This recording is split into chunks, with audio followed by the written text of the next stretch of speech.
let's get in a voice. I believe Mr. Prashant Kumar, the MD of State Bank of India, joins us right now on the phone line. Mr. Kumar, good morning and thank you so much for speaking to us at Bloomberg Quint.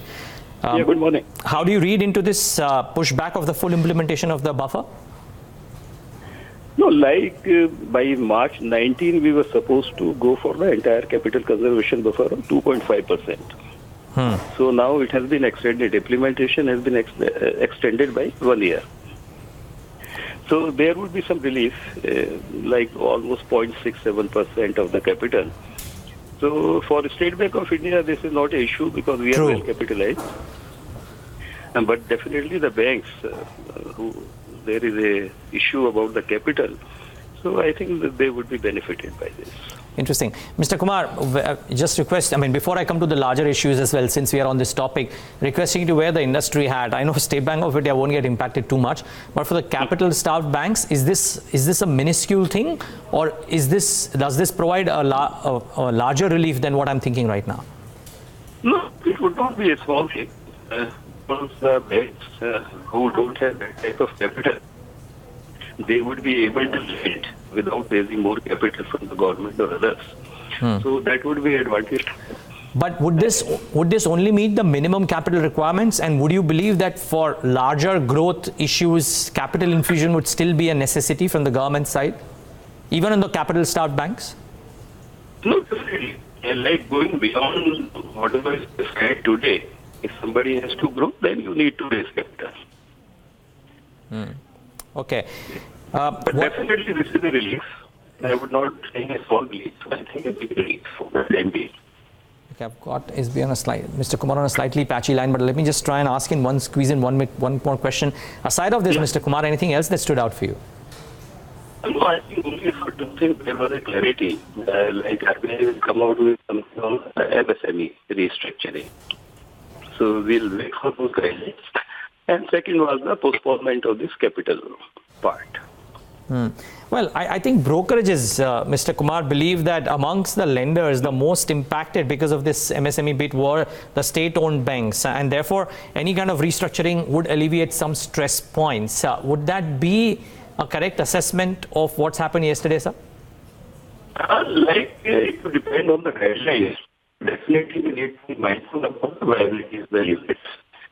So whatever the 4 years come, it should not be used for postponing the problem.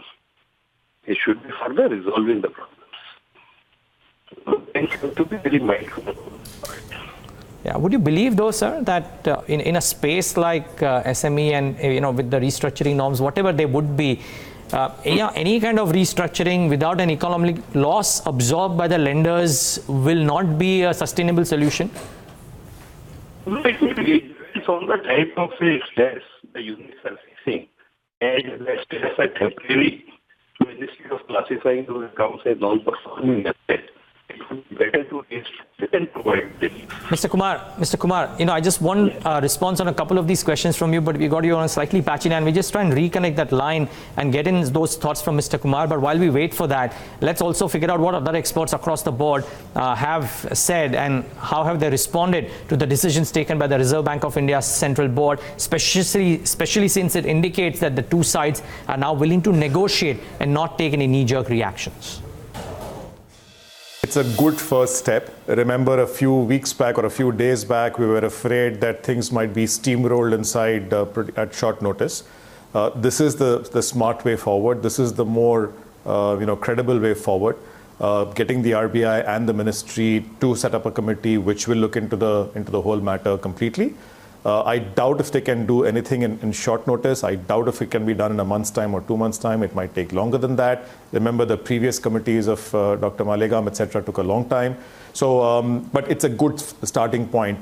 De-escalating the heightened tension which has been there in the whole system, even if it means kicking the can down the road on some of the contentious issues, but essentially giving it to a bunch of experts to look at the matter. On the last bit, which has actually been announced, which is on the capital conservation buffer, I think that's welcome news as well. Look, this is the last tranche of that 2.5% of capital conservation buffer. It always makes sense to add these buffers in a counter-cyclical fashion, as in when things are good, you add to your buffers. things aren't necessarily great at this point in time. So rather than be pro-cyclical, it was always expected anyway that we would probably get some leeway for one more year. They've kind of done it in advance and preponed it in a fashion. Essentially doing is deferring the CCB or the capital concentration buffer portion. But I think at a more broader level, what it effectively means, or the signal that it gives, is essentially what we have been saying, is that there is a significant and a severe capital problem at state-owned banks. We are in a situation where many banks are pretty much teetering at the brink of the 5.5% minimum CET1 ratio. So the question of them being able to meet the CCB without getting any significant capital injection from the government was pretty much ruled out to start with. I think most were pretty much trying to, keep their head above water, above that 5.5% bare minimum.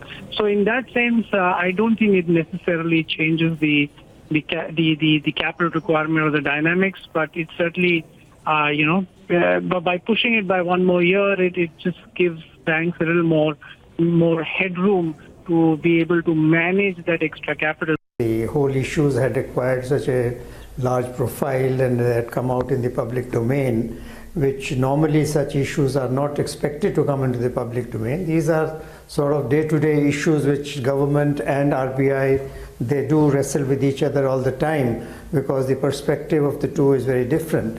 And it is very heartening, I think, also that it was a long meeting, 9 hours plus, which means that RBI, their professional staff, was able to make detailed presentations on each of the agenda item before the central board of the RBI, and all the members of the central board were able to give their reactions to the presentations that were made. So we need to understand that the central board of RBI is not like a board of a company, because RBI is not a creature of the company law. It is a creature of an act of parliament. Okay, I think I've also managed to get in Mr. Prashant Kumar back on a good line. Mr. Kumar, can you hear me?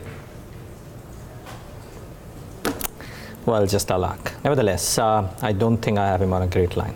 Nevertheless, let's move on then. This is essentially all that happened with regards to the Reserve Bank of India's decision, and what have certain experts made of this whole thing. I've got the gist of what Mr. Kumar said, by the way. Remember, he said that it's a small benefit for some of the capital-starved banks. Doesn't impact State Bank of India that materially. Okay, that was the big decision, the big elephant in the room, the Reserve Bank of India. Okay, sorry. Okay, I think I'm told that we are getting the SBI MD back, so maybe we'll just take in that final thought from him on the MSME issues as well. Mr. Kumar, do I have you? Can you hear me, sir? Yeah, sure. Okay, great. Now I have a better line as well. Just wanted that clarity on that other thought that we were talking about, the MSME restructuring scheme as well. The question is, whatever the resolution comes out, would it be safe to assume that any kind of resolution for this space, restructuring or otherwise, which will not involve the lenders having to take any kind of a haircut, will not be a sustainable one? No, it may be. Like what I was saying, it depends on the type of stress the units are facing. If the stress is temporary one, there is no need to be haircut. Only the thing is you need to restructure, provide the support to these units, and maybe the repayment period could be over a period of time. Okay, and lastly, you do not believe that additional capital infusion from the government side would be required for the smaller capital-starved banks now that the capital norms have been eased a little bit. This will do until March 2020. It depends on the what is the position of the banks. Okay. The banks who are almost at these positions, so they would be able to grow without a capital infusion. But the banks who are even below this requirement, they need to have more capital in terms of further growth. So depending on the capital position of the individual bank, it would decide whether the capital would be required from the government or not. Yeah, I mean, the only reason why I asked this, Mr. Kumar, is that brokerages, as I read their notes, are saying that this, while it is a welcome move, it's a small, minuscule move, and even those capital-starved banks would need capital infusion in order to have growth capital, because this will only serve the minimum capital requirements, and which is why I just wanted your thoughts there. So that's why I'm saying it depends on the capital position of the individual banks.